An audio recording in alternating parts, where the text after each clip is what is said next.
kalbiniz yanar. Cızıltılı bir ses kadar kötüydü yaşanan anılar. Başımdaki ağrılar durmadı bu aralar. Tenkit ettiğim davranışlarım artar. Kafada patladı onca sorun ve ne yapacağım kanka. Ayağa kalk ve unut dediler her şey fakat ah tanrım unutmak çok zor. Küfür ettim geçen bunca hoş zamana. Akla gelen yonca el ve peşinden koşan bu mutsuz çocuk.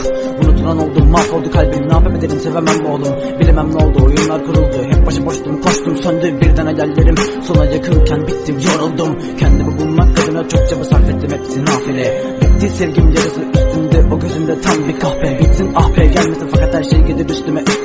Serseri kalbimi tutukluğumu tuttu ah yine. Gecem gündüzüm hep monoton farksız birbirinden birden. Her şey oldu bitti söndü aniden. Hayallerim beklentilerim artık yok kafada. Ve kalbim karada aktı aldı başına gitti sonsuza. Gecem gündüzüm hep monoton farksız birbirinden birden. Her şey oldu bitti söndü aniden. Hayallerim beklentilerim artık yok kafada.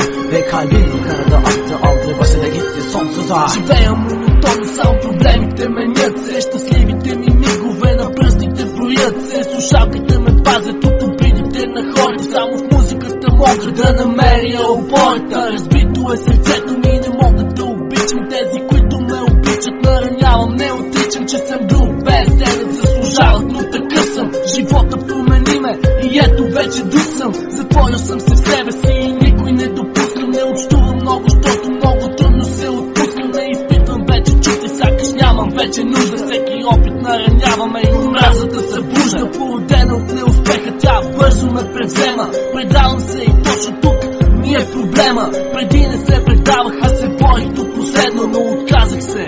Аз се борих до последно.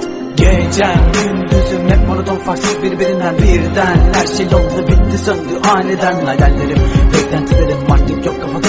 Ve kalbim karada aktı aldı başına gitti sonsuza. Gecem gündüzüm hep monoton farksız birbirinden birden. Her şey oldu bitti söndü aniden. Hayallerim beklentilerim artık yok kafada.